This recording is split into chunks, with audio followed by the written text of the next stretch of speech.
bring the whole fucking diseased, corrupt temple down on your head. It's gotta be biblical.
Hello again, welcome to Patriots Across the Pond and Frens, episode 56. Today we've got an amazing guest, Elisa V, and with only 3 weeks now till the primary midterm election. You had to pick 2 candidates on June the 2nd, exactly 3 weeks away.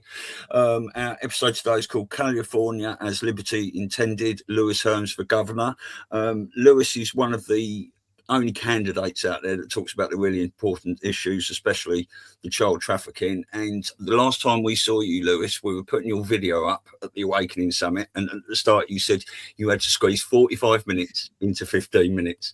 So today you've got 45 minutes is all yours, sir, if you need it. Welcome to the show. So good to be here. How are you both doing? Good, Yeah, good to see you. Very exciting times. Yes, I heard, got some feedback from your summit. A lot of people really enjoyed it. Oh, it was beautiful energy in there, and it was fantastic to meet everyone in person. Yeah. Isn't it amazing how so many of us have never met in person and we're so connected, right? Yeah, you know, and the fascinating part is I believe the intention from this parasitical cabal that we're fighting against is to keep us as separated as they possibly can. Because, you know, when we get within a few feet of each other, now our frequencies start to mingle together and it becomes even more powerful. Our discernment goes up, and obviously we communicate about things they don't want us to talk about. So it's extraordinarily powerful. I learned doing the truth tours to have that community, and it's just amazing.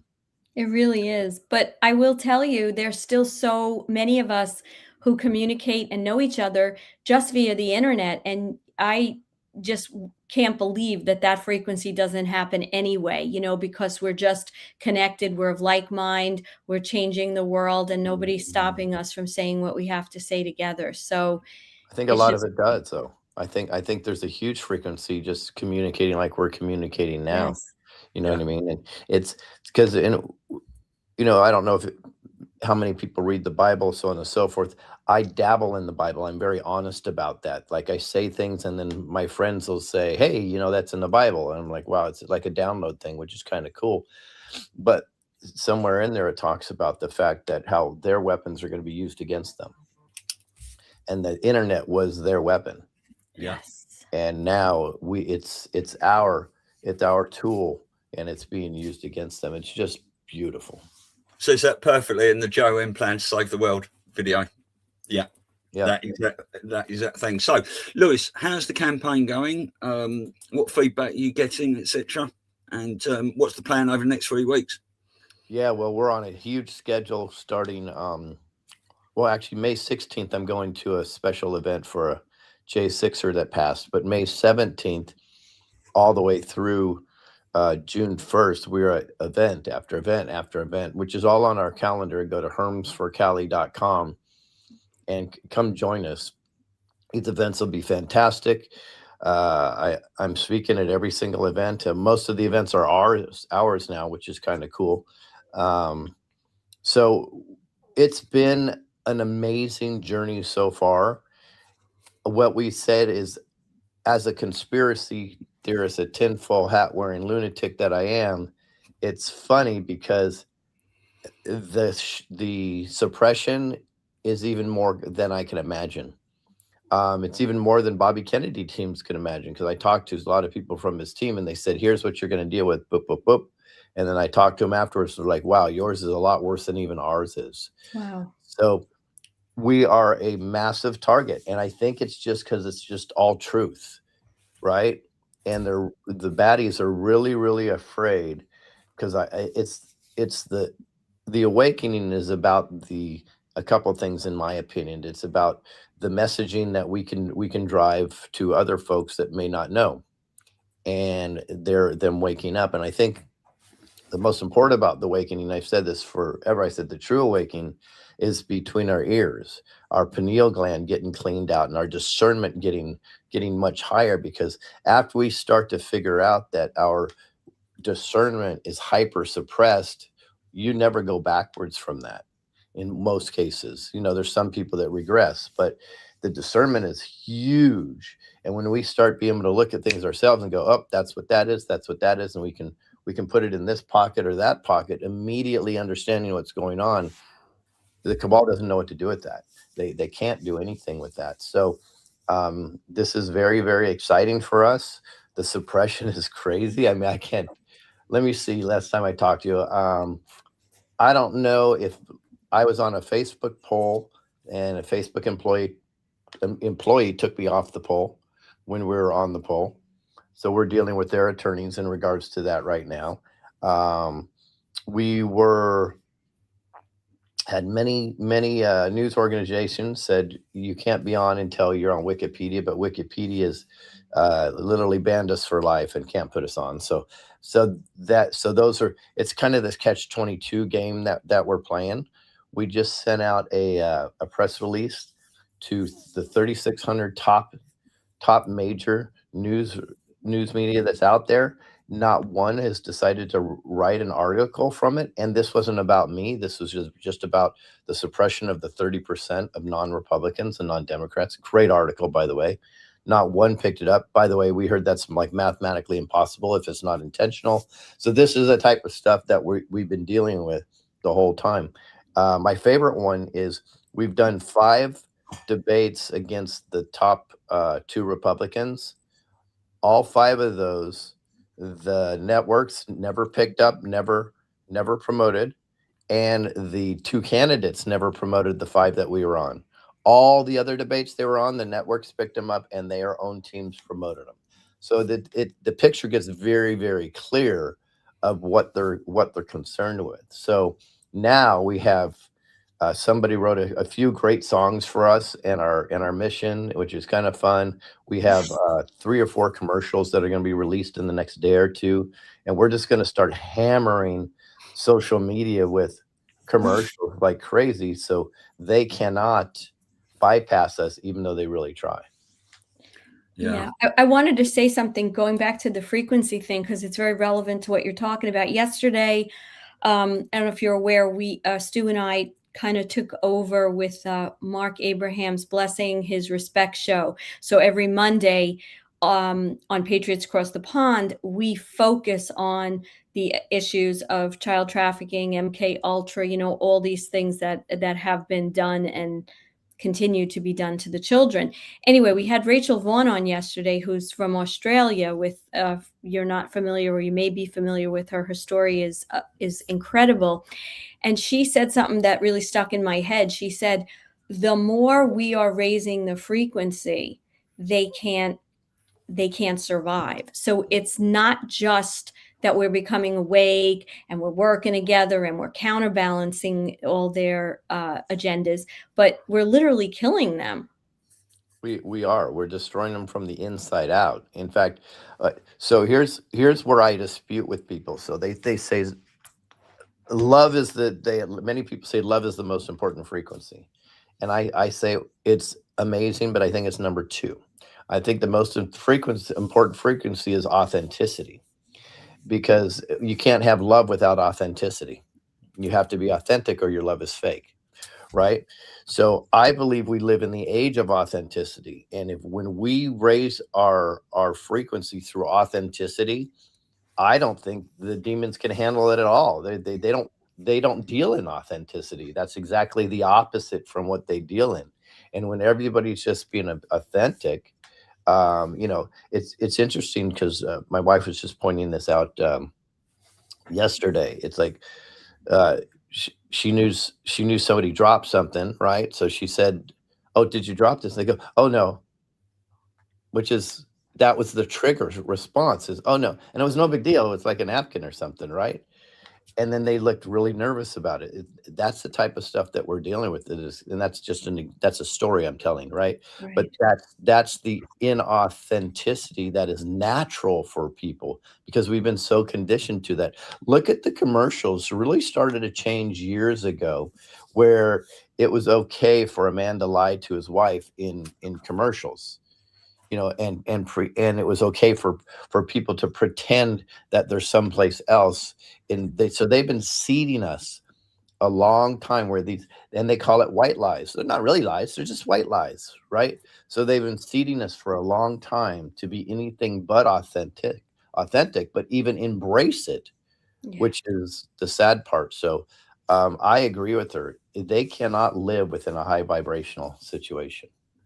Yeah, and that's one of the reasons I don't watch TV anymore, is because it's not just the commercials, it's all the soap operas. They are all pushing these agendas on the people and trying to normalize everything. Yeah, exactly. Yeah. And I remember back in, I guess maybe the 80s it started, if you remember, because we're old enough, all of us, to remember how the sitcoms shifted into putting dad as the buffoon, and the kids were so much smarter, and the wife would make, like, it's so subtle that it's really not so subtle, but it was subtle to just denigrate, the family unit, the importance of the father, right? It just, yeah. So I think you're right. I think as we raise our frequency, those things are going to start to fall in line again. I had a question for you. You're out there campaigning. You've been campaigning. How do people react, or have they reacted, when you bring up things like child trafficking? Because remember, nobody's ever really, I know that Doc P. Chambers was a proponent of getting some of these messages out, but California, right? It's kind of its own bubble and everything. What was your experience and your team's experience when you would just start like hitting those subjects? A year ago, it was probably 30 positive, 70. What are you talking about? This doesn't even make sense, right? And now I think it's flipped the narrative. It's probably 80% of people are open to this message now, which is a huge win for us because we were the only candidate that was hammering on this. And then some other candidates came around and started saying, "Oh, well, I guess we have to hit on this. Lewis is addressing this," right? Well, in fact, we're working on a video now we have with all the things that we've done that they've just repeated or mocked or, mimicked what we're doing, which is that's actually a lot of my team gets very upset with that. And I go, that's a positive. That's probably part of the reason why we were here, is to get these messages into the zeitgeist. So now it's at minimum, people are not shunning the message and going, "Oh, I don't want to hear it." They're kind of leaning into it. And I would say that's flipped completely opposite from where it was just a year ago. That's a huge positive, huge. Yeah. And the other candidates are talking about it now. They've kind of been forced into a corner on it. Oh, that's brilliant to hear.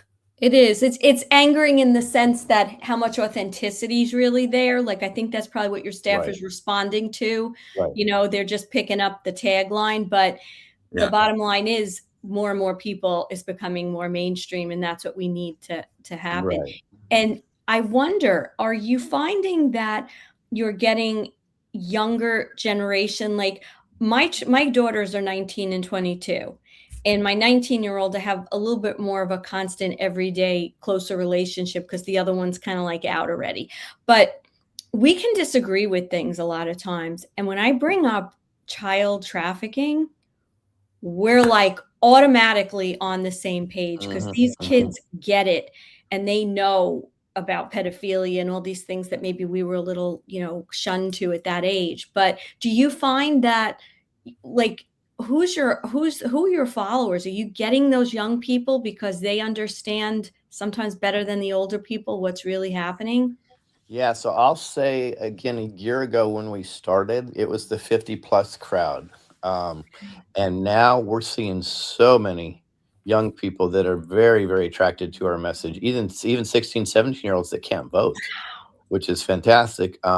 Just last week, in one day, we were at a Mexican restaurant.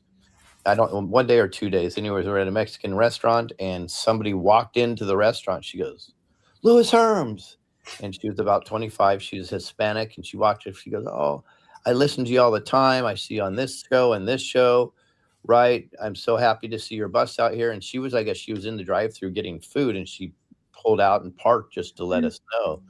And then she ended up coming to our event later that evening that she didn't even know about. And so that's another reason why we have to do so many of these shows, so people understand that these events are coming up. And then I think it was the next day, same thing. It was a 25-year-old male, and he's like, "Hey, I hear you all the time. I'm voting for you." And he had to pull his car over, stop us. We were getting gas, right? Same thing. And he was 25 years old. So that's absolutely, we're having a young crowd come over.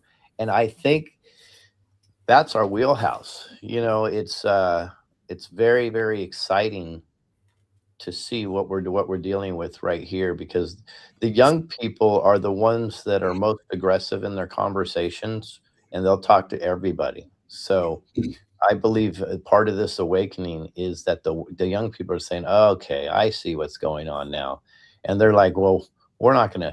It's almost a fight against our age, though. They're looking at it like, we're not going to let you destroy our country and just walk away with it. And I kind of like that attitude. Yeah, we need that. Yeah, I was just going to say, whatever research people have done into TPUSA and things like that, do you think Charlie Kirk has been the whole thing around Charlie Kirk has been a big part about getting these young people to look at politics? I think it is. That's a sector, though. That's the Christian sector. But I think honestly, I believe him getting killed has helped opened up the other sectors that may not be very Christian, but they just want to make a difference. Yeah. Right. And they're like, "Wait, what's going on here?" And they're starting to pay attention to this stuff. So, but I find that there's a positive in every negative, and I believe in every tragedy, there's going to be triumph somehow. We have to look for it, and we have to turn it into something wonderful. So I do believe there's an awakening on the younger folk, and I am so excited to see it, because we need somebody to take the mantle, because, us older people, it's getting a little bit tough out here. We get all tired and stuff.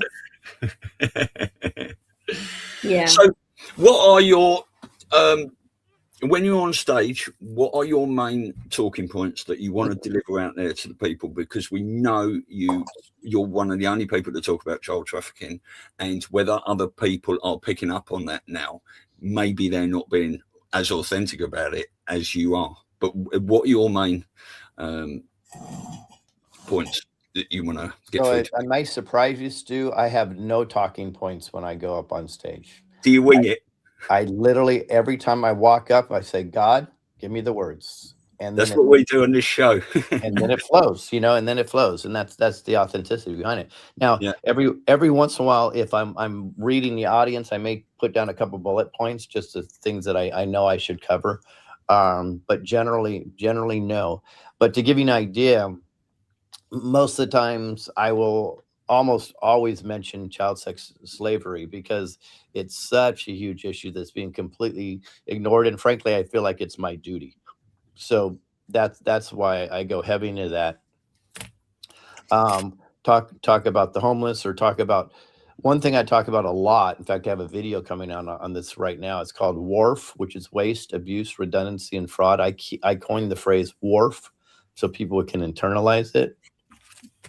I mentioned almost a year and a half ago now that it's probably at 75% in California, and I was called cuckoo back then, and now people are saying, "Oh, you're probably right. Maybe it's higher." I've had people say, which is shocking, because the baddies are really just they're laundering our money. That's what they're doing. They're not putting the money in anywhere that is necessary. It's just constant theft.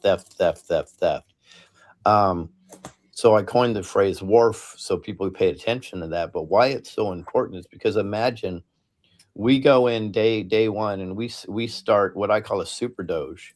And the reason why I do that is we're not only going to do a forensic audit, I'm going to tie AI to the audit so it can look for specific markers. And then the AI can come back to us. And then we as humans, because I always think anything AI is involved in, humans need to get the final sign off on. That's my opinion. So it'll come back and we'll say, okay, what did it come up with? Great. We're going to dig into these. I think it's going to be a super fast way for us to see the waste, the abuse, the redundancy, and the fraud within our government.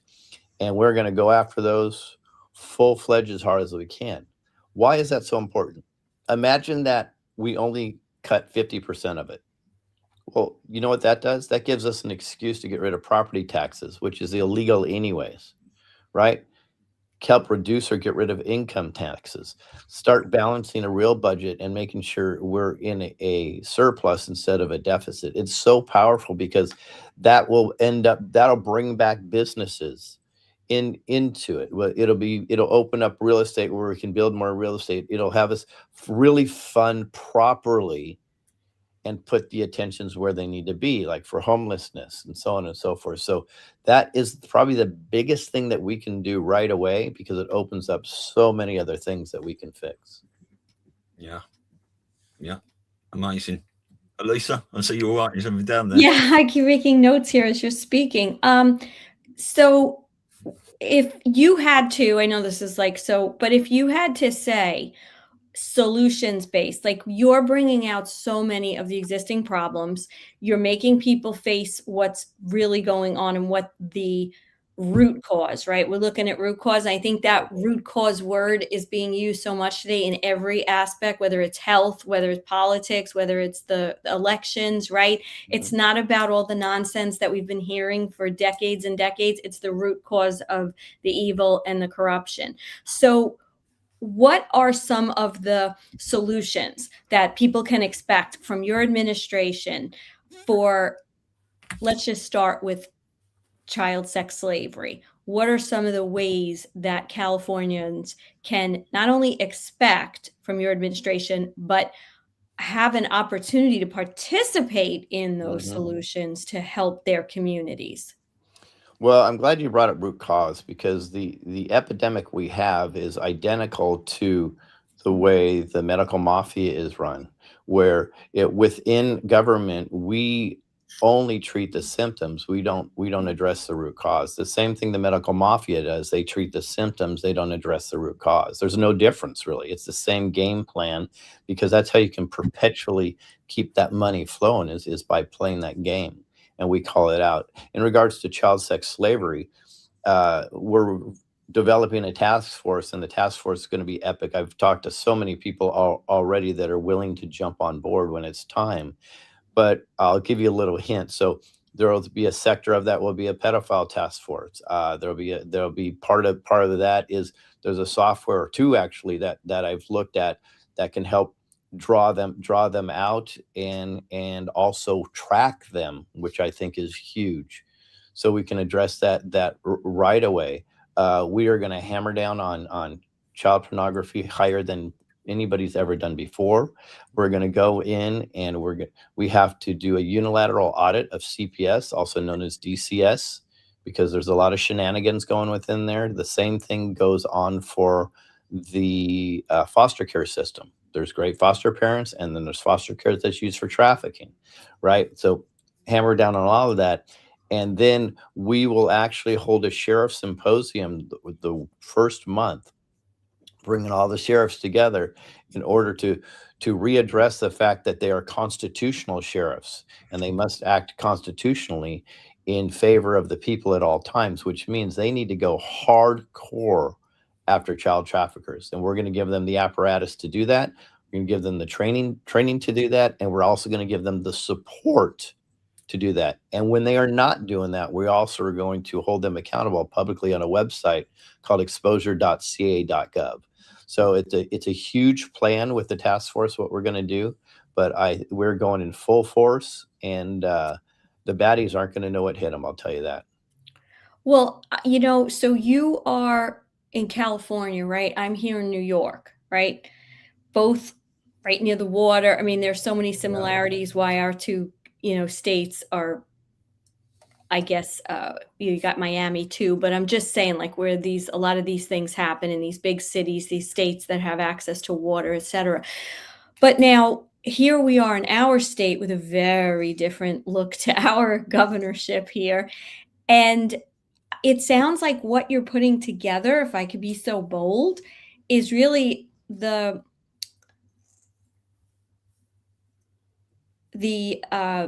skeletal, that's not even a good enough word, but the plan, it's a template that could the be used for template. every Yeah, single because we state. need to do this in New York. And if we can't count on our politicians or people who want to run and be leaders here, it's up to we, the people, to start implementing this. So what you're doing is there going to be a way for other states and cities to lock in and follow this template? And other countries too, Stu. Yes, yes. It's absolutely a template that anybody is going to be able to use. Yeah, I think that's one of the most key things. And if I could be so bold, because I'm a marketing person in my youth, I would say that there should probably be, among all the other work you guys have to do, somebody that is a point person to help people in other states. I mean, it certainly goes beyond the purview of the governorship of California, but you guys are setting the bar high for other people in other states and countries to access some of that template, and then they can be off and running in their own areas, because we just can't count on the politicians. No, we can't. And you can use your same idea that you're going to be able to see. We'll be able to do that with our Super Doge program, with the Maha program. We'll be able to do that. We'll be able to do that so candidates will understand how to run an authentic campaign in the future. Also, all over the country, all over the world. So, regardless of what the outcome of this election is, we're going to be highly involved to change the footprint of the world, not just California, just like I've been doing for forever, only to a whole nother area. It will be on steroids. Yeah. I was really dismayed, and I'll say it, when we had our Awakening Summit and we reached out to a number of the local politicians, one of which, I don't know how much you know about New York. We have our boroughs, then we have our Long Island boroughs. And so this event was in the westernmost Long Island borough, Nassau County. And, we have a county executive who, I don't really honestly know how much good he's done, but whatever. He's been there and now he's running for governor.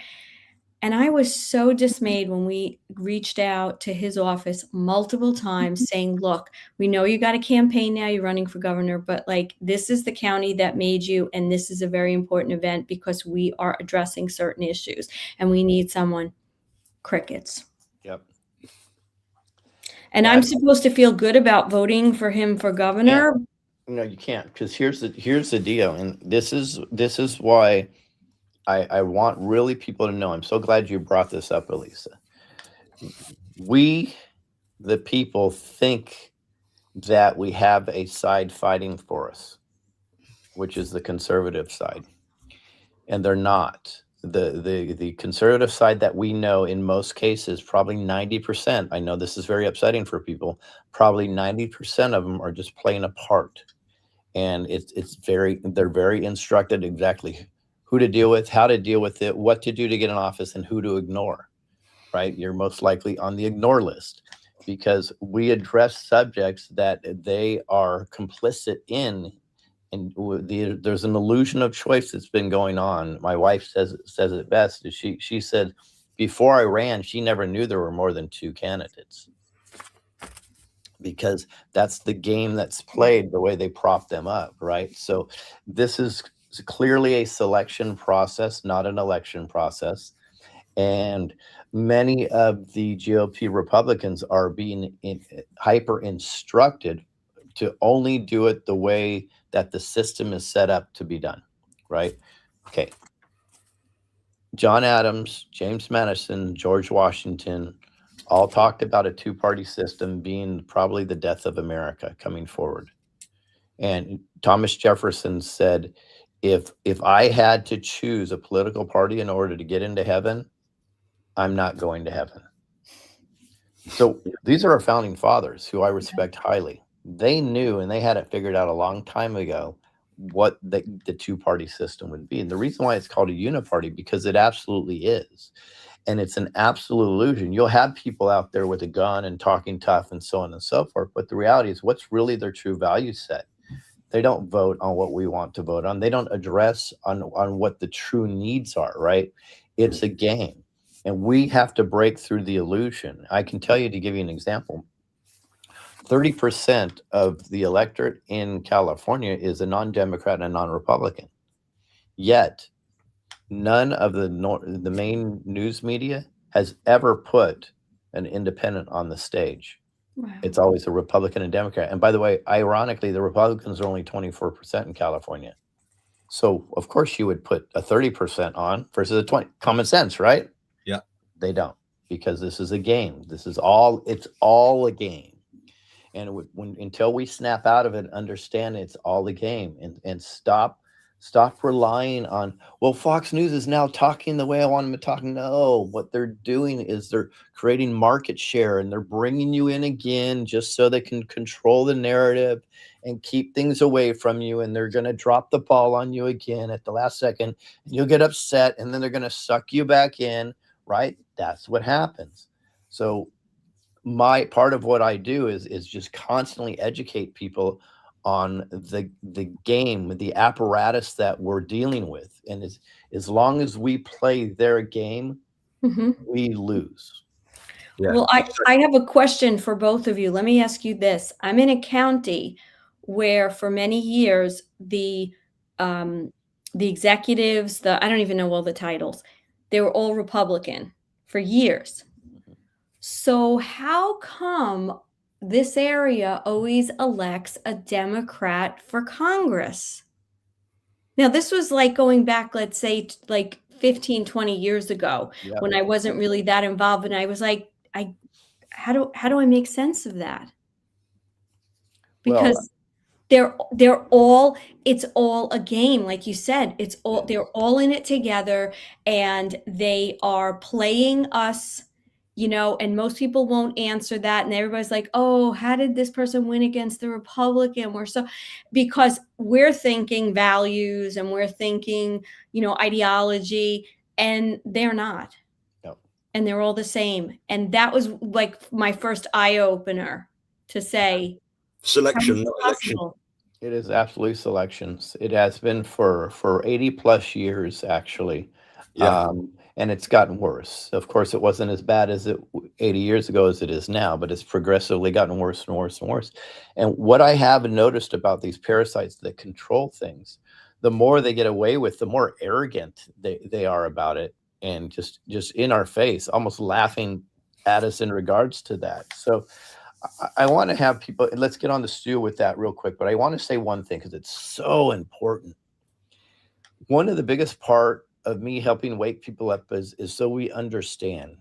You're dealing with a sector of people that do not think we're human. They do not look at us as like kind as they are. Okay. And we can go in the whole alien aspect if we want, but let's just look at this. If I mention this a lot, if a cockroach runs through my kitchen, I'm stepping on it. Sorry, guys, I'm stepping on the cockroach. To the parasites that control things, they look at us as if we're cockroaches. So when we understand that dynamic, you can't be shocked at anything they do. Nothing. And the reason why it's so important for that to be the first part of our awakening is understanding that we're dealing with people or these beings that think we are just so below them that they'll pull our fingers and our arms off, and that's enjoyable for them. Yeah. We would never think of something like that. So we understand the mentality of our enemy. And I always said, if you want to defeat your enemy, you need to understand your enemy. So if we understand their mentality, now it's very easy for us to understand the whole matrix that we're within.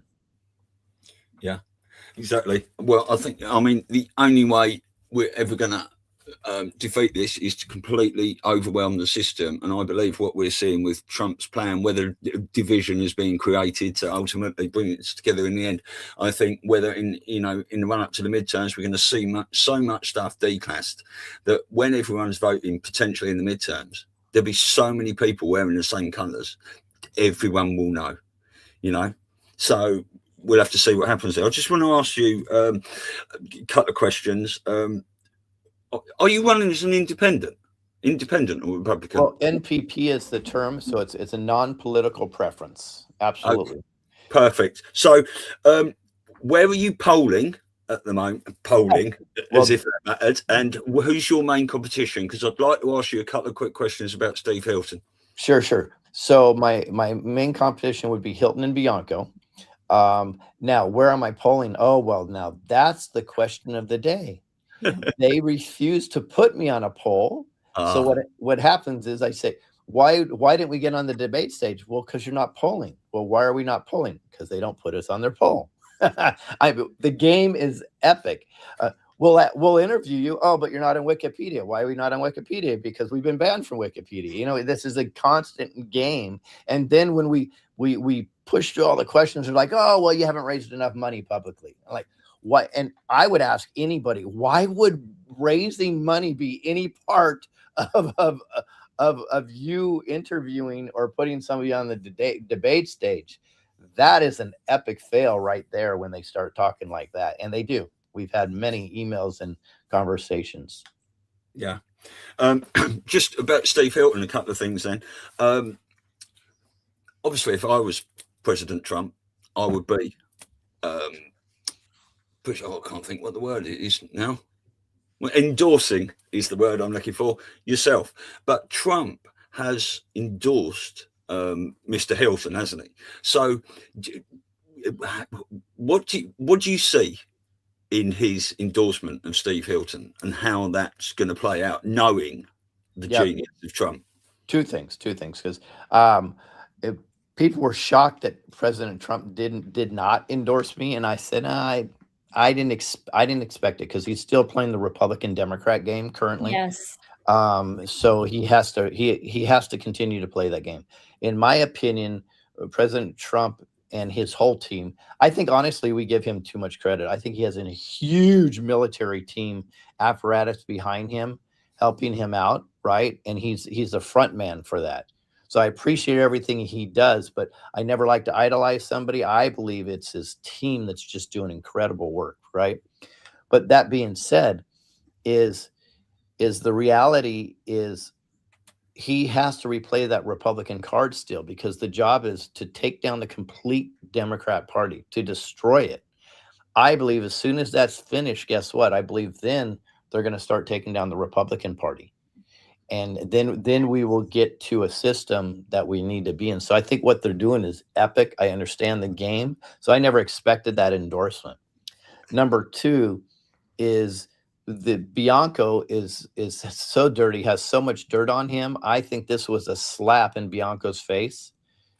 That's why he endorsed Hilton, right? Not to mention, we all know the old saying, you got to put him in the light. And he does a great job of doing that. So, yeah. So go ahead. No, multidimensional chess. Yes. Yeah, that's exactly what I was just going to say, Stu. It's also interesting to look at when you look at this too, that which you said about then he's going to move on to the Republican. He's kind of doing that already, right? Isn't he doing that with Marjorie Taylor Greene and all these people that are, out there, but it's not coming from his mouth and his. So yeah, it's a big chess game, and people like you who understand the big picture don't have ego involved because you're looking at the long term of what if my goal was just to play the game, I would have just ran as a Republican and I'd be fighting it out, and probably I cannot do that.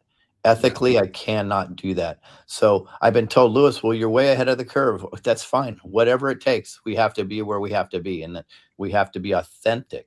And I knew it would be a harder battle being an NPP and an independent. I understood that, but I will not play the game because that is not authentic. Well, you're a warrior, Lewis. We know that. You wouldn't have taken any other route. It wasn't until Steve Hilton, one other thing. It wasn't until this morning when Christine Geiger sent us a little message. I didn't realise, because I haven't deep dived into Steve Hilton, that he had a major part playing in British politics, especially with David Cameron and stuff. She sent me an article here from The Guardian. I find that very interesting that people are being put front and centre into the spotlight. Yeah, he's definitely he was a major player in the Cameron administration. That is interesting. Very interesting. Yeah, which I think is fascinating. Yeah. Oh, brilliant. Right. Well, that's 40 minutes, 5 minutes. Anything else you want to say, Lewis? Put out there to your fans. I just have everybody go to hermsforcali.com.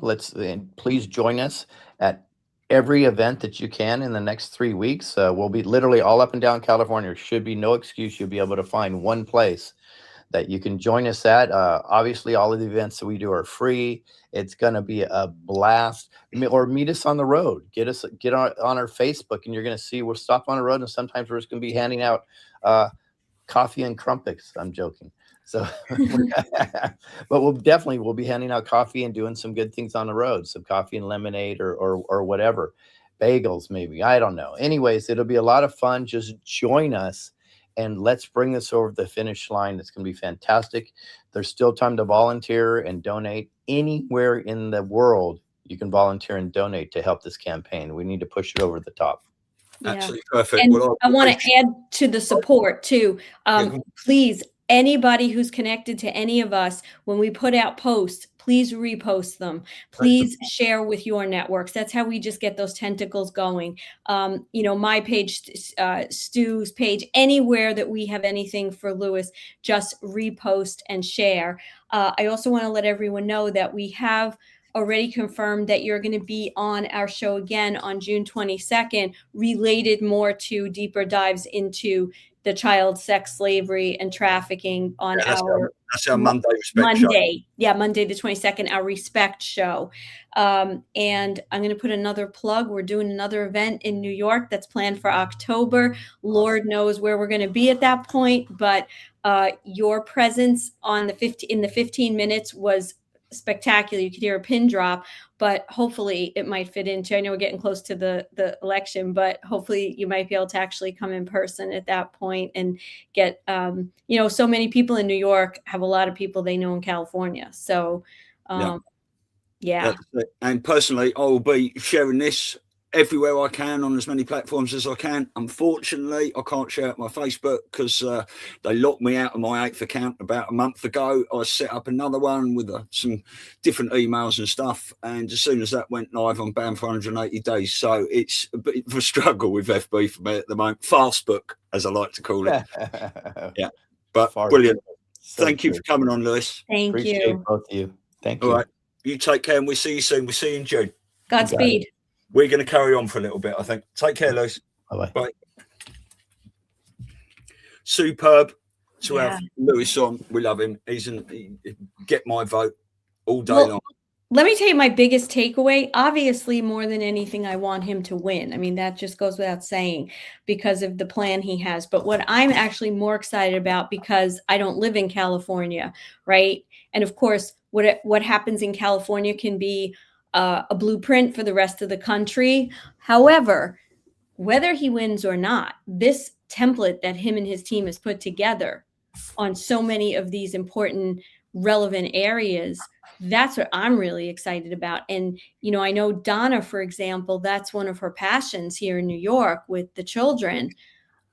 We've been talking like, we've got to band together. We've got to do I think that's how we do it. We kind of follow the plan in as best we can and build a team and put pressure locally or just start doing it to follow in step as much as we can, we the people movement, to do these things. So we the people are the plan, military and civilian alliance. And I love what Lewis said then. Now we know they're going to completely eradicate the swamp once and for all. But when Lewis said, at first they're going to destroy the Democratic Party, just makes so much sense why these Democrats have been endorsed and pushed out there and all these sorts of things. So that's absolutely magic. Right. You and I, we've got another interview with Smitty, a private one, haven't we? With Sound Live Radio in a bit. But we're going to just talk for about another 20, 30 minutes. I've got a 10-minute video that I found really interesting. But I just wanted to talk about, we've got a lot of people out there that we love to watch, right? You know, Abs and Stormy, Dave and Rambo, full control, Patriots in control. Comfy as. Then you've got other people who Nino, who I like to watch as well, but Nino is very much more it's going to get bad, people, you better have your food, you better buckle up, this shit's going to go down, you know, all this sorts of stuff. And it is, although I can take the information in for both, I just wanted to get your sort of opinion on that and where we are.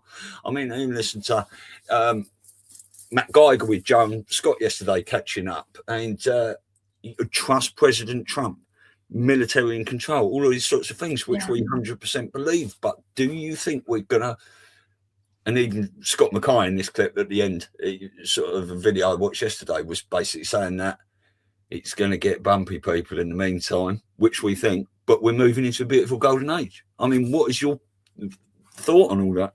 Well, okay, I have a couple of thoughts. First of all, there's a lot of people with big followings that bring in a lot of people to watch them. And I'm not always convinced, like you use Nino as an example. I think Nino is phenomenal at what he does. I think as a person, you know, he's proven through the last few years that he's a good person, right? Just how he cares for his parents and, you know, just what he's been through personally. And he's got this amazing platform. So I think there are certain people that have their, I hate to use the word role because it makes it sound inauthentic, but I know exactly what you're saying. Their position, they are trying to look. This is a big military operation, as Lewis just said. It's not just Trump. This is huge, and it's out of sight, most of it. And so there are certain people who attract a certain group of people that we're trying to bring on board, and we're trying to awaken them, and we're trying to make them use, you know, much more of their brains. And I think Nino is one of those people because he's meeting people at a certain level. Sometimes when I watch him, I think, does he really believe that, or is that? No, I think exactly the same. Yeah. So that's the first thing. The second thing, there's other people. Like, I always have loved Scott McKay and he was really like my lifesaver in 2020, because I was going to jump out a window after that election, and he educated and gave me a lot of strength during that time. And he comes from a very, what I would call like a no nonsense point of strength. It might get bumpy, but we're in control position. And he brings a lot of what I would consider historic facts, figures, information to back up a lot of what he says. So I do think a lot of people have different roles and different positions because people are at different levels. Even Dave from X22, you know, sometimes when you listen to him, who I think he's brilliant, you're sort of like, I don't know, you know, like I think something else is going on, but he's bringing people, everybody's bringing people in. And so to that question, I think that that's how I view people. And that's why I like to get everybody's view, because we kind of all are in agreement that we know the end, but we all have like a different way of thinking about how we're going to get there. So as far as the part two, it's got a different part to play as well. Yeah. And as far as part two, like, what do we think is? Listen. When everybody says how bumpy it's going to get, how much more? But like, realistically, if you're awake, if you're not awake, yes. If you're awake and you're listening to these people, I mean, gas prices are like getting higher and higher in New York. Okay, we're living with that. You know, we kind of know it has nothing to do with Iran. That's the narrative, but we're still living with it. There's nothing you could do. We've got this ridiculous situation going on right now with this hantavirus and the nonsense that's playing out. Perfect. Okay. Can that get worse? Can they try to, you know, impose mask mandates or lock us? Okay. We're going to be good. Bring it on. Our lives aren't really going to change. How's your life really going to change? We're still on the internet. We're still with our... Well, mine isn't, but I'm awake. The norm is I'd love to see him pull it off, because I want to see you still, everyone that's said, oh, I never do that again, whether they actually never do that again, whether they go, oh, fucking see him down, I'll be down the supermarket looking for them all. Yeah. And I think the other last category is financial. I think people, look, life has been getting tougher and tougher over the last number of years. We all went through the Biden years here in the States. You guys are kind of going through that with the nonsense in the UK now. And all these countries have had to have, these crazy events and things happen in order to wake people up. But I think if I had to rate anything that's the toughest for everybody, even more than the medical. I mean, medical is awful, but financial, because the truth of the matter is, when people have the money to not be burdened with just living expenses, they're happier, they can breathe better, they can relax more. That automatically helps everyone's health. So I think the financial is still a tough situation for a lot of people, where with the relief that we've heard, whether it's through Social Security, whether it's through, revaluing money, whether it's through gold and silver going through the roof, whether it's, some of the cryptos, whatever the case may be, this golden era that we're supposed to have, I personally think that's what people struggle the most with, because it affects your life. If you're worried and you got to work 2 jobs, or you can't see your spouse because they're working long hours, or you can't go to the gym or take walks in nature because you got to be sitting and slaving somewhere. Like, if that was alleviated a little bit, I think we'd automatically see an increase in people's wellness. I think we'd see people vibrating higher. I think families would be thriving more. I don't know. What do you think? Yeah, you definitely see an increase in people's awakening, because people would have more time. The trouble is that, and this has been going on for years, I send people stuff to watch. I ain't got time to watch that, because a lot of people, as sad as it is, they'd rather watch some dog shit on the TV when they get in from work, but they're knackered. Do you know what I mean? If they've been working all day at work, they've had an hour and a half train journey each way, either end of it. So basically they work, sleep, eat and shit sort of thing. People, a lot, and that is over the last 30, 40, 50 years, is to put people in position for that. So it make them easier to do this Agenda 2030, which I believe has been averted, obviously, and COVID would have been much, much worse for us, 5 years of lockdown. Yeah. But yeah, it's all part of it. Now, I just want to say that in this, none of us worship any of these people. Everyone uses their discernment. I don't care if I mention anyone's name.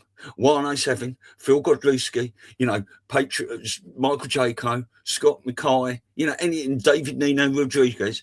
If anyone ever says to me, oh, you don't watch him, do you? It's water off a duck's back. I don't listen to it. I'm listening to the information, not always the deliverer. And I listen to everyone, watch everything as much as I can, and use my discernment and take it all in and discard a lot of other stuff. Right? Mm-hmm.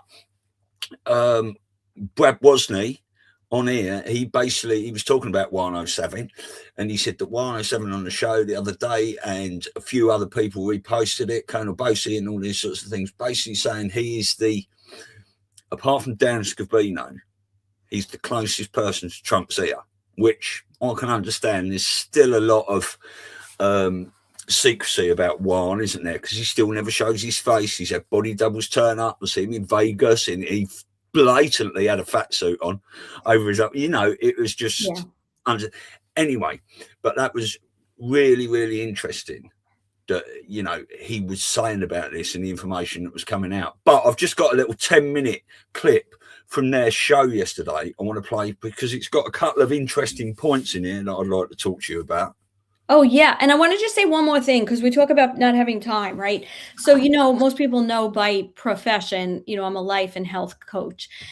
And I get amazed with some of my clients. I watch them go through these crazy transformations that I'm so proud and so happy that I was a part of that journey. But then I have other clients who are perpetual knowers. No, I can't. No. And let me tell you something. Taking 5 minutes, 2 minutes, every hour to do some stretching, some deep breathing, right? If you're able to, whether you work in an office, whether you work at home, whatever, to go outside on a nice sunny day for 5 minutes, look up at, take the sun in. There's a lot of things we could be doing, even though we still have to slave a little bit, that could be completely helping to raise our frequency. Visualize the white light over yourself, your family, your loved ones, the earth. And I just think if more people took just a few, it's like I said, I tell everyone, you got to stand up every hour or so, every half hour, do some stretching, do a little Tai Chi moves. I think that would just make a really big difference in this idea that I don't have the time. Because if you find time for that train ride, that car ride, maybe you're going to start listening to things that are better than just listening to the radio with all the crazy commercials. And it just starts to snowball. That's all I'm saying. So that's like my little pontification for the day. But if we take the little bits of time, then we start to find more time to invest in ourselves and in the things that we're all waiting to do when we're in a more financially secure position. Who would I sign as a bot? Oh, because there's one person in there, Sleeping Giant, that's in our chats quite a lot, that posts quite a lot. So we'll have to see about that. If you think it's someone else, you let us know. Anyway, I'm going to just play this video for 10 minutes because this is quite interesting. Yeah. Okay. That's right.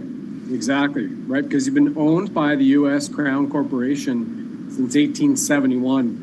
Prior to that, you were in D.C. and you're going straight to the city of before our time. Obviously, we came on the scene in the 1800s. So that's what we're going to right now. That's right. Just going to start that. Right. Because you've been owned by the U.S. I'm just going to start that again because I fucked up and pressed the wrong button. Okay.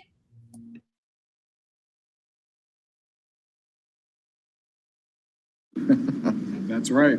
Exactly. Right. Because you've been owned by the U.S. Crown Corporation since 1871. Prior to that, you were in D.C. and you're going straight to the city of London, way before our time. Obviously, we came on the scene in the 1800s. So that's what we're going to right now. And it's important for people to realize, too, what just came out. We had the comms of Charles, the White House visit. Trump steps in front of him, greets his own staff in line, which was a brilliant move, which was a nice callback to when he stepped in front of Queen Elizabeth, the Lizard Queen, right, during her the royal review all those years ago in the capitulation tour 2017. And what did we just see 4 days ago? Obama, Barry Soweto, flies to Toronto to meet with Mark Carney, and he has Chrystia Freeland there. Chrystia Freeland, who is George Soros's autobiographer and is likely the grandchild of Adolf Hitler and directly bloodline related to Soros, who was the Minister of Finance or CFO of the Canada Crown Corporation, right? All of those being brought together to show the world where the cabal is centralized in the CCP stronghold, the city of Toronto, that Olivia Chow is the CCP plant that they put in there that took it over from Chris Sakachu. Everybody remembers that. We did that show with Michael a number of years ago. CCP stole the Toronto election. So now here we're sitting here going, wait, we have admiralty laws no longer, and these last little bastards, if you will, Luciferian, satanic, literal bloodsuckers and children slayers, literally, by virtue of whether they've done it or that they support it through MAID and the child propaganda, are done. So that what we saw earlier from Michael happening to Mussolini and all those lieutenants and all those generals and all the politicians you mentioned in France and elsewhere too, that has to happen in America first, and then it can roll out across all the other sovereign nations, I believe, Scott. That's when we have the golden age. That's when the people who are righteous, benevolent, which we can see with a cardiac ID, we can see with aura photography, if their soul has malevolent or benevolent intent, and they can be switched on or off. But that's, I'm not talking about switch on and off the soul, but switch on and off the golden age for them. You know, interesting. AFO, Interesting. So that type of technology shows that. That's crazy. She's been showing it, for over 20 years. Wow. Yep. Going to be a lot of nervous mofos out there getting their picture taken here coming up. Exactly. And that goes back to what Mr. Spencer was saying about the software, right? So you have the software which controls it. Same thing like Dominion voting systems, and you can see who switched the votes. You can find out who is at the terminals or if it was a remote access terminal. And as a result of that, you've got the IP address that you can go beyond any cloaking, VPN, ExpressVPN and whatnot, at the highest levels. We're talking cybercom, military intelligence levels that are 300 to over 1,000 years advanced in technology of what we are all using today, Patriots. Mm-hmm. And they have that ability to see who it was, who is sitting there, right or wrong. Did they do the right thing or the wrong thing? Okay, they fucked around. They're eventually going to find out. Because then you have a triage effect of who has to go first. But again, like the whole point of this program has been stand up, get involved, push, be ready, raise your hand. You want to be part of the militia that's going to arrest those milquetoast pussies who wanted to take your children. And like in British Columbia right now in Canada, they are turning them at school and not telling the parents. They are cutting off their genitals and sewing them up without the parents knowing. And all of a sudden, parents will never get them back in some cases. That's happening today, in May. So, hey, who wants to be there righteously, lawfully, to arrest those nasties? That's the easiest way I'll put it.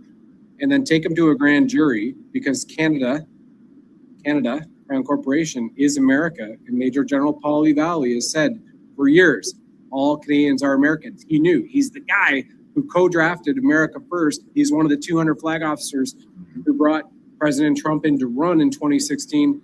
He co-drafted 50% of America First, in case anybody forgot about that. Wow. Incredible man and national treasure. It was Brigadier General Jones from the United States Air Force retired, and Major General Paul Valley. Those two men drafted the America First policy, as well as other policies from Trump, were part of getting Trump to run in 2014, which we finally saw publicly in 2016. I had no idea about this in 2016. It was a totally other lifetime for me at that point in time. So that's where we are. That's where we are, the FAFO. But we need to help the white hats because there's, in my estimate, and I'll step back from this after this point, my estimate, I've been saying for 2 years, there's over 100 million, and I did rough math on this, with probabilities. There's over 100 million crimes against humanity, crimes against children, rapers, molesters, mutilators, okay? Vaccine, genocide, masking, those are crimes against children. Those qualify. If you put a mask on a child, or you required mandates for masks, there's already international precedence in 1946 with Nuremberg that says that masking is an international crime. It's a war crime. There it is, bottom line. So we're going back to that. There's 100 million that need to be taken off the scene. And even though we have, 359,000 sealed indictments still to be delivered, do you think the military, with everything they're dealing with right now, fentanyl, drug trafficking, dumbs, taking out other dumbs, securing the borders, doing everything else, stolen elections, do you think that they have enough bodies for this? They need our bodies. They need our minds. They need our hearts as well to be a part of that. And I'm talking not only just to Americans here on this program, I mean around the world. Stand up, say, I'm here. I'm willing to volunteer my time for the ground juries or the militias that need to go out and arrest these mofos and bring them off. The doctors, the administrators, UC Health, right? Everybody remembers UC Health. And this final point, remember in Denver, Colorado, in August of 2020, before the COVID-19 vaccines were federally mandated, they refused a kidney transfer on a 12-year-old girl on a life flight that landed on top of UC Health in Denver, Colorado, unless she had a COVID-19 vaccine for being raced to the hospital to meet her. And as far as I remember that story, the child died. They refused her in 2020 August. That is hastening life or hastening death. And hastening death is a war crime. So they need to have their military tribunals and their hangings or their firing squad, death by lethal injection, and all of it recorded, 100 million people. That's my probability estimate right here. And the white hats are hearing this, but they know that we need all the people to stand up. And we also still need people to protect the children in the background until we hit this golden age. We've got our millions, we can do whatever we want to do and go travel through space. So that's what Well, I just hear this story. I'm thinking, man, if that was my 12-year-old girl, the decision maker would not be alive today. I don't care where I'd be. I can just tell you the decision maker would not fucking be alive today. Yep.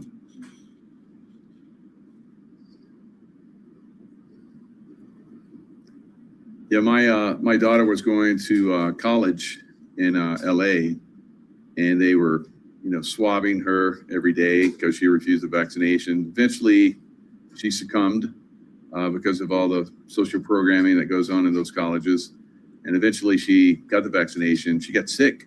I would have gone on quite a little shooting spree if she had passed. Yeah, I mean, look, I'm sorry, but you want to quote the Bible, eye for an eye, head for a head, whatever, those things need to apply when they need to apply. But I couldn't imagine being a parent and not having a child or watching a child die because of some dipshit idiot, left liberal, traitor to humanity would do that. Yeah, I just, there would be no stopping me, man.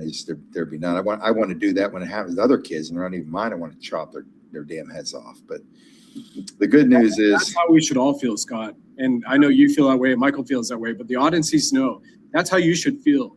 You should protect children, even if they're not yours, including the sheriffs who consider themselves right or conservative. And they didn't do that. They didn't go in there. They didn't do those arrests. They turn a blind eye to evil. Then you are just as guilty as perpetrating that evil, because you are actually lawfully complicit in hastening death. You may not be murder in the first. So you motherfuckers, you are all complicit, and it's life in prison or death. And that's what 100 million people, based on my algorithms of probability, show around the planet need to be taken off scene lawfully, peacefully, but with people, and held to account. And it will be massive, the reckoning, in my opinion. Agreed. Has to be. My wife in the background, so we got the men folk here are standing up strong, but my wife in the background is going, yeah. So we need the women folk to do the same.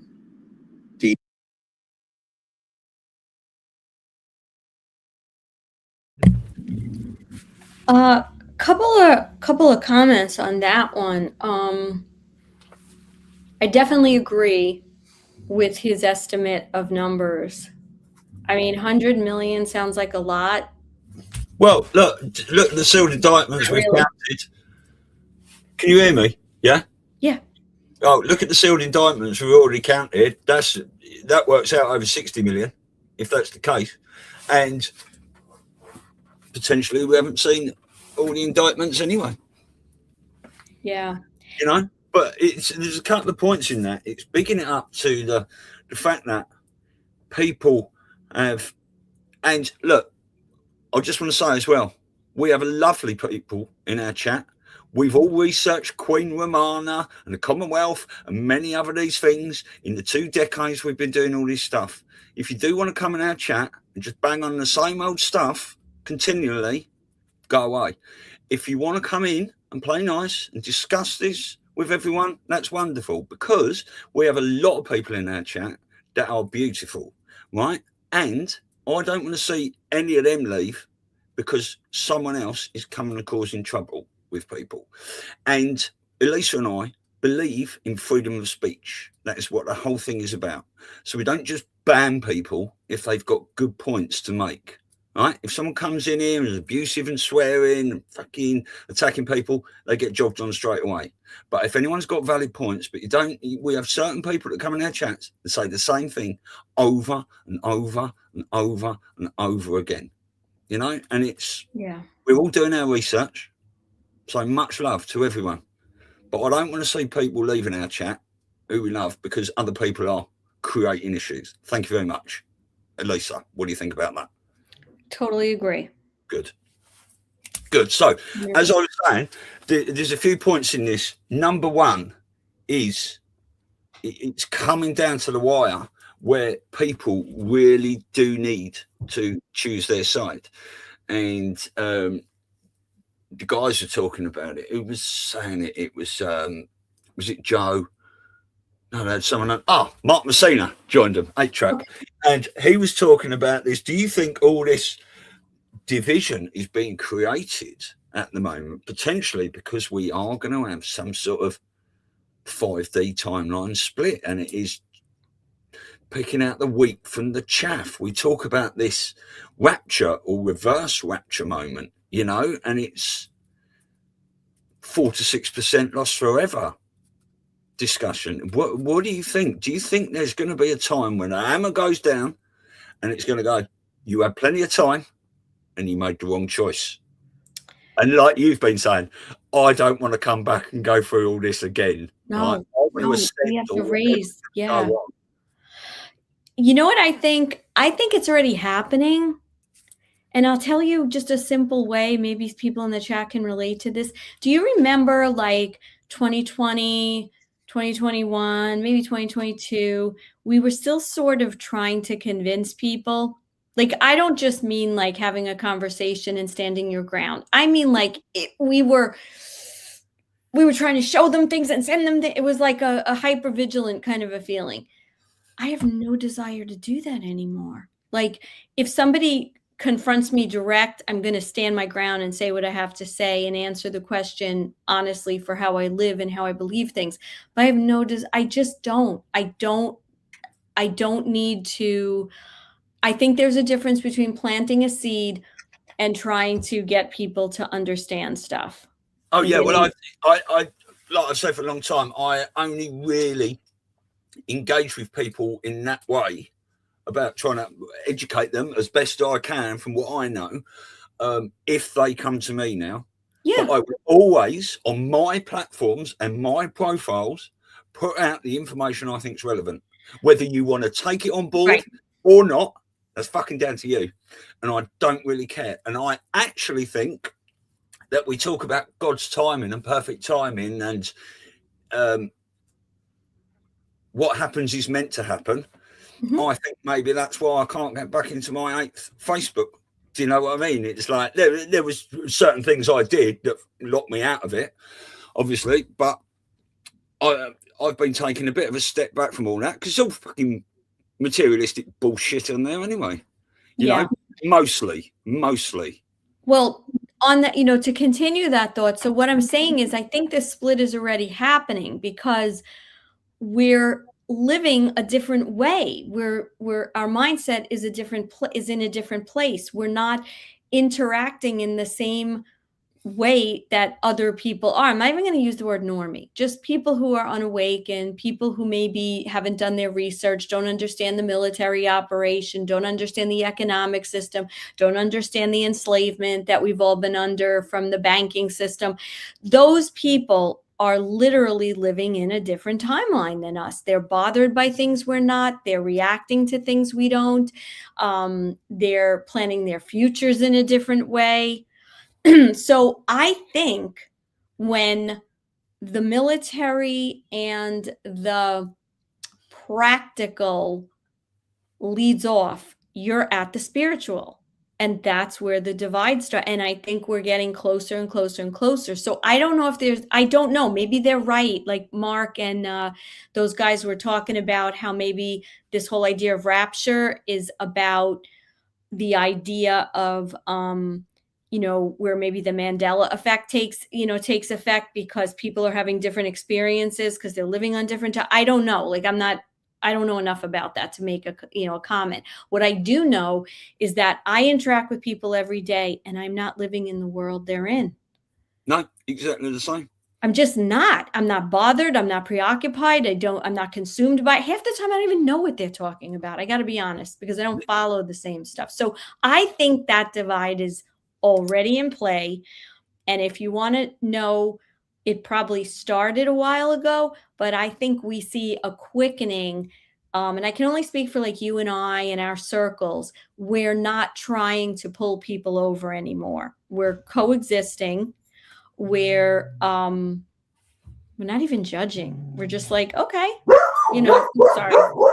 Look, I'm doing my own thing, and I engage with the people that are important, that want to talk about important things. You know, that's what I want to do. That's absolutely fine. But, you know, I've been saying for a long time, I look back at some of my, even when I was doing the old sheep whispering videos, you know, in 2020, I was saying to people then, you've got to get yourself right with God, whatever that is to you, for what's coming. And I believe that is getting closer and closer. I don't exactly know how it's going to play out, or what sort of moment, whether we're going to have some sort of solar flash. You know, we talk about all these events, but it's really interesting. And something Brad Wosley said there that really interested me. I've been saying for a year or two as well, I don't know how long, that potentially, and I mentioned it to you, that when we move into this new system, it's going to be a system of consciousness. They're going to be able to tell whether you're good or bad. You know, we talk about the redemption centers and going in with your money. Some people might get different rates depending on, you know, how your heart works, and, you know, whether you're benevolent or a bastard, you know.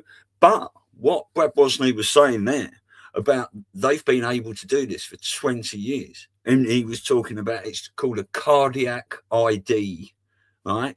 And an aura photograph, which is why Scott Mackay said, I bet a lot of people are shitting themselves about having their photographs taken.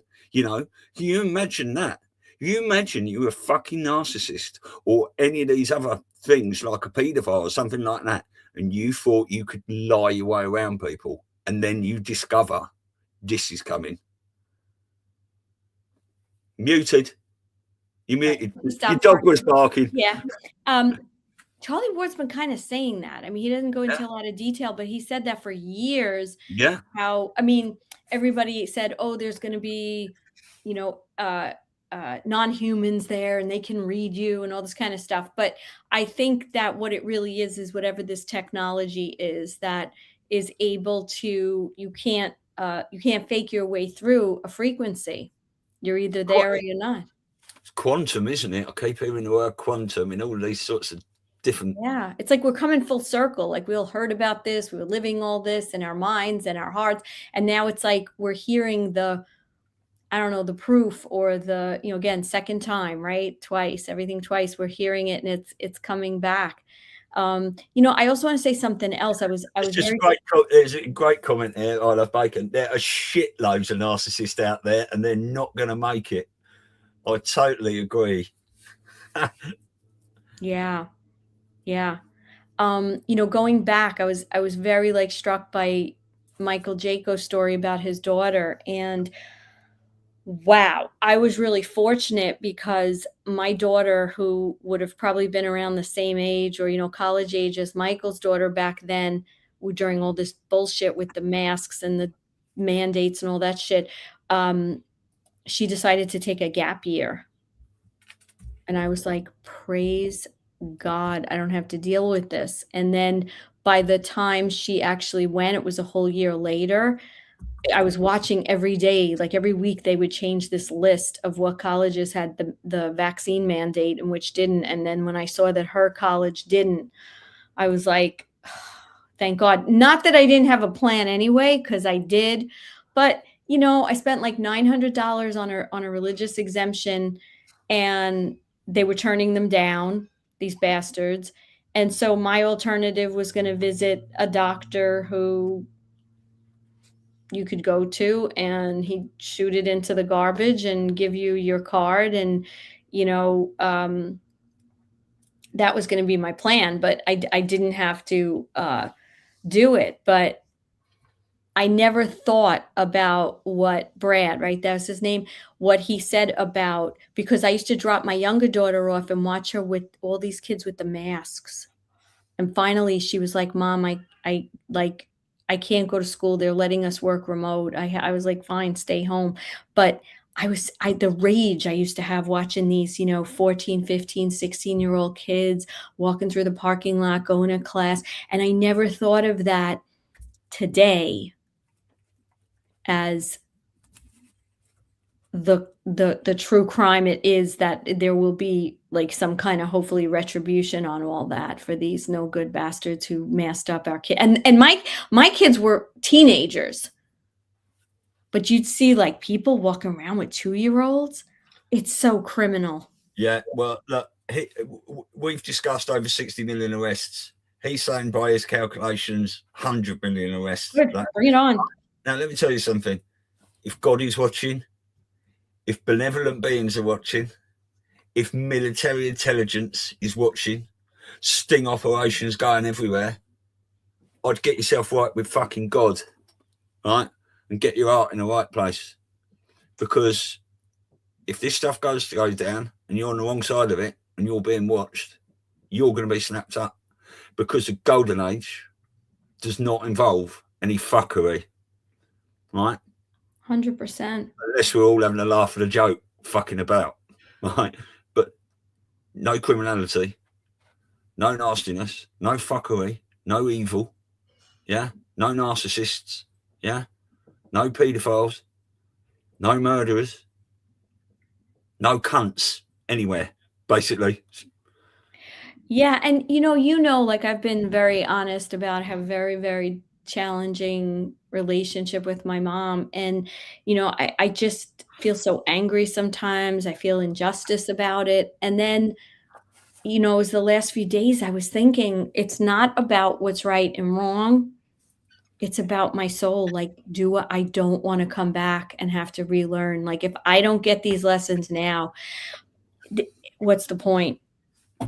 And it's not easy, but I found peace in just saying I just have to send her love, like sincere love, because if she can act in a way that she acts with meanness, then something's being blocked in her. Like, I used to think it was like she's making a choice. Maybe she's really not making a choice. Maybe some of these people really aren't making a choice. Maybe.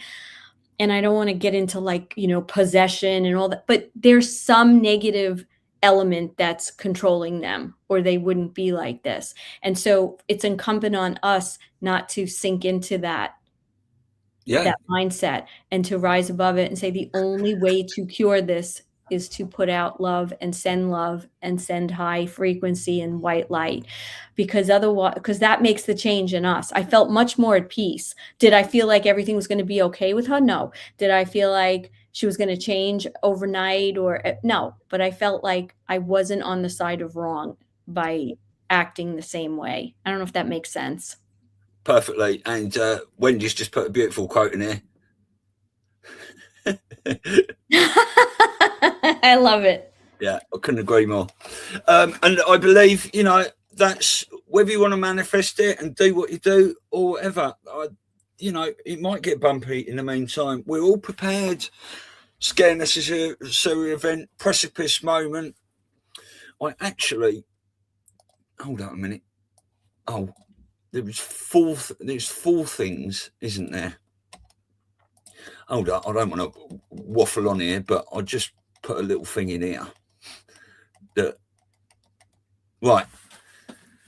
If we are going to get some sort of gut punch, scare necessary event, precipice moment, or near-death experience, none of those sound very nice. No. Right? And they are going to push us to the limit. The normies will not know what's going on if they've never listened and always looked the other way.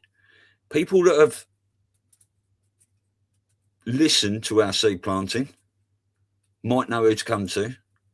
And us, we should be all right. But if we're going to get something massive, it's going to test even the strongest of truthers out there as well. So we've all got each other. And that's it. And just stay frosty and buckled, live in love, not fear, and we get through this the other side. But yeah, anything else? I think that's all I want to say for today. I think that's it. Just a little preview. We've got Mac Geiger and Silver and Gold Talk and Precious Metals tomorrow. Thursday, we have our guest Patrick Gunnels coming on, which should be fun. And then I'm doing Join the Queue episode 3, 2.5 hours after that. And then you and I are on holiday for like 10, 11 days and it's not going to America or working. The only reason I'm having holiday is because Elisa's going down to Florida. Already booked in, wasn't it? You know what it's like when you start a new job. You leave a job and start a new job. You always tell them you've got holiday booked, don't you? So you can have a couple of weeks off in the middle. Exactly. So we're gonna. But I will tell you, for fun, I think what I'm going to do is I'm going to do some short videos and post them on my TikTok. So if you guys are following, you know, obviously TikTok is where we put a lot of the clips that we do from our shows, and, you know, but I think I'm just the hell with it. And I'm going to just put some really fun stuff in there. And we're going to be in Vero Beach, and we're going to be in Disney World. And it's so much fun going to Disney with adult kids. You know what I mean? You can drink through the countries. You can, you know, like, you don't have to worry, like, where'd they go? You know, it's just like fun. So we're just gonna have fun and take that time off. But I'm gonna post some fun stuff. So this way we'll sort of stay in touch, and hopefully you'll be posting some fun stuff too, and we'll be in touch. And if anything major happens, then we'll get on a podcast, right? We'll figure it out. I'll have my laptop with me. Oh, 100%. Yeah, we'll get that sorted. So we'll be back, after the end of this week. March 26th, right? March 26th, yeah. But then our next family chat, when you're all welcome on to come and talk to us, is, put it in your diaries, Saturday, the 30th of May. That's family chat number 11. So, yeah. But, yeah, so we'll see you tomorrow from Matt Geiger if you're about. And then 2 shows on Thursday, and then we're off for a little bit. But we've got to go offline now and then go and do another show with E. Smithy, Talking Live Radio, which is good. There's some developments coming there, people, which will be good to learn. And I am going to go back on this one. And hopefully Jenny has managed to get all the YouTube comments and all the Rumble comments, because I want to read through all of them today. And then, Yeah. All right. Well, I'll see you in a few, Stu. And you guys, we'll see you back here tomorrow, 12 Eastern. Yeah, I just want to say, that's what we want in the chat. We want everyone to engage with each other. You don't have to just come on and keep posting the same stuff you want us to listen to when we're trying to discuss other things potentially. You know, we've all looked into many things over the years, and that's it. Yeah. You know, this Patriots Across the Pond has, you know, we've had so many lovely people come over from We Not Me that we want to carry on that, you know, and we want beauty on our platform, and that's it. Laughter, bit of swearing, jokes, piss takes, and all that. But yeah, absolutely fine. We love you all, and we should. I don't even know. Oh yeah, I've got our affiliates at the end, which is not good. Yeah. But by the way, we have some more coming. We're so excited. Good stuff, good healthy stuff that we love. So we'll be bringing on. We have 2 more hopefully that we can bring on in June. Sweet. All right, guys. See you tomorrow. We love you all. Take care. Love you. Where we go on, we go all. Make sure you're watching Stu's News and Patriots Across the Pond for some of your awakening information. Amazing guests every week from Monday to Saturday. Visit patriotsacrossthepond.com and follow Stewie and Elisa today on Rumble for the live shows. And remember, where we go one, we go all.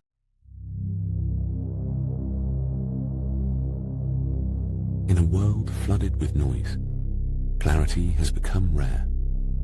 People are questioning what they're told and searching for something real. Mr. Heal's modern wellness meets old school remedies. CBD tinctures, methylene blue, gummies and edibles, THC-free wellness, and functional remedies crafted with old school care and modern precision. Biozox, a trusted source for ivermectin and fenbendazole. Biozox, believe your health decisions should be yours, not dictated by politicians or big pharma. Crafted with purpose and precision, freedom-forged coffee, cacao and mushroom tinctures, small batch roasted coffee, rich cacao and functional mushrooms crafted with purpose. Verity Metals, redefining what precious metals investing should be. Why choose Verity Metals? We're not just another gold dealer. We're a trusted retirement partner. Our clients choose us because we lead with education, integrity, and transparency. Medical bills are the leading cause of bankruptcy in the United States, accounting for 66.5% of bankruptcies. We can all agree the healthcare system is broken. There is an alternative: impact health sharing, which Yahoo News is calling the disruptor in the $4.6 trillion healthcare system. For more information, visit patriotsacrossthepond.com.